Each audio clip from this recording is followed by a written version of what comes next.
जिस जगह अभी आप और मैं रहते हैं, ये जमीन आज से 400 करोड़ साल पहले उबलते और दहकते लावे से ढकी हुई थी, जिसका टेम्परेचर 5000 डिग्री सेल्सियस से भी ज्यादा था। हर तरफ आग, गर्मी और ऐसी खतरनाक जहरीली गैसेस थी जिसमें सांस लेना नामुमकिन था, जिन्होंने पूरी जमीन को अपने अंदर ढक रखा था। ना ही यहाँ सूरज की रोशनी आती थी और ना ही यहाँ पानी की एक भी बूंद मौजूद थी। जिंदगी का कोई नामो निशान तक नहीं था, क्योंकि यहाँ का टेम्परेचर इतना ज्यादा था कि अगर कोई भी क्रिएचर यहाँ कदम रखता तो चंद लम्हों के अंदर राख बन जाता। लेकिन फिर अचानक ऐसा क्या हुआ कि हजारों डिग्री जितनी यह गर्म जमीन ठंडी पड़ने लगी, और ना सिर्फ ठंडी बल्कि बिलियंस ऑफ स्टार्स और प्लैनेट्स के इस यूनिवर्स में सिर्फ एक इकलौती ऐसी जगह बनी जहाँ जिंदगी मुमकिन हुई। जमीन पर ये दरख्त, ये पानी, इंसान और जानवर कहाँ से आए और क्यों, जानते हैं आज की इस वीडियो में। कहानी हमारे अर्थ की।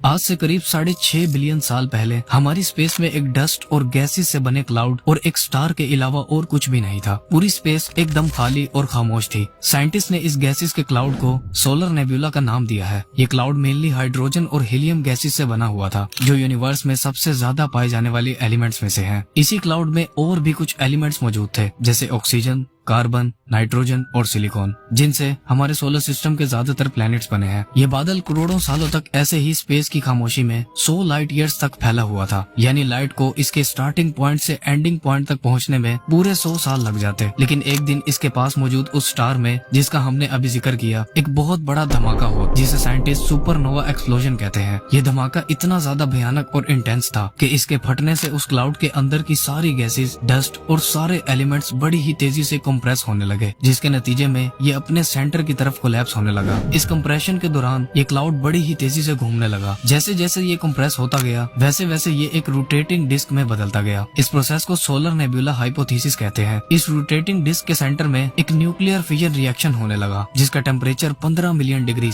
यानी 1.5 करोड़ डिग्री से भी ज्यादा था, जिससे हमारा सूरज यानी सन अपने फॉर्मेशन में आया था, जिसके अंदर भी न्यूक्लियर फिजन रिएक्शन से ही एनर्जी, हीट और लाइट बनती है। सन हमारे सोलर सिस्टम का 99.76% मास खुद अकेला होल्ड करता है, जबकि बचे हुए 0.14% में बाकी सभी प्लैनेट्स, मून्स, कॉमेट्स और एस्ट्रॉइड्स वगैरह बनते हैं। हमारे सूरज के बनने के बाद उसकी ग्रेविटेशनल फोर्स की वजह से आसपास की सभी डस्ट और गैस के पार्टिकल्स आपस में टकराकर मिलने लगते हैं। इन कोलिजन्स की वजह से वो मजीद बड़े होते गए और उनका साइज मजीद बढ़ता चला गया, जिन्हें साइंटिस्ट ने प्लैनेटेजिमल्स का नाम दिया। ये प्लैनेटेजिमल्स स्पेस में घूमती कई किलोमीटर लंबी लंबी चट्टानें थी, जो कि एक दूसरे के टकराव से बड़ी बनती गईं, और आखिर में साइंटिस्ट ने इन्हें प्रोटो प्लैनेट्स का नाम दिया। जैसे हमारा चांद। चांद भी एक प्रोटो प्लैनेट है। स्टार्टिंग में हमारे सोलर सिस्टम में सूरज के करीब टेम्परेचर इतना ज्यादा था कि सिर्फ मेटल और रॉक ही सर्वाइव कर सकते थे, और इसी के चलते ये 4 प्लैनेट्स अपने वजूद में आए: मरकरी, वेनस, मार्स और अर्थ। इन चारों प्लैनेट्स को साइंटिस्ट रॉकी प्लैनेट्स कहते हैं। उस टाइम पर इन सभी प्लैनेट्स पर एक जहन्नुम जैसा मंजर था। चारों तरफ आग, गर्मी, आसमान से गिरते एस्ट्रॉइड्स और लावे के समंदर थे, जो इन्हें एक जहन्नुम जैसा मंजर देते थे। शुरुआत के दिनों में हमारी जमीन की सरफेस मोल्टन हॉट लावा से ढकी हुई थी, जिसमें से काफी जहरीली गैसेस निकलती रहती थी, और कई किस्म के एस्ट्रॉइड्स अर्थ की सरफेस से टकराते रहते थे। यूं कहें कि अर्थ पर आग से जुटे हुए एस्ट्रॉइड्स की बारिश होती थी। लेकिन यही वो एस्ट्रॉइड्स थे जो हमारी जमीन पर पानी लाने का काम करते थे।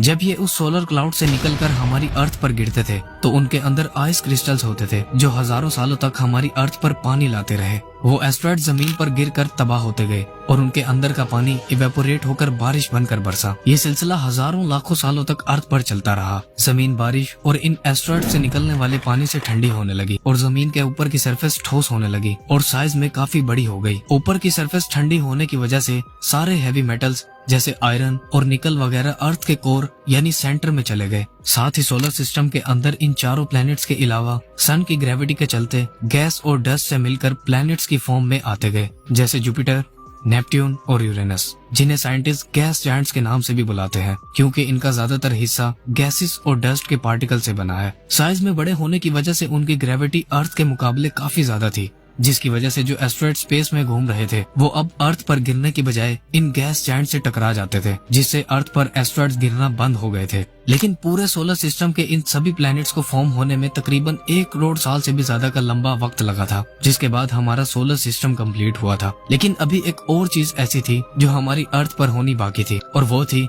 अर्थ की मैग्नेटिक फील्ड।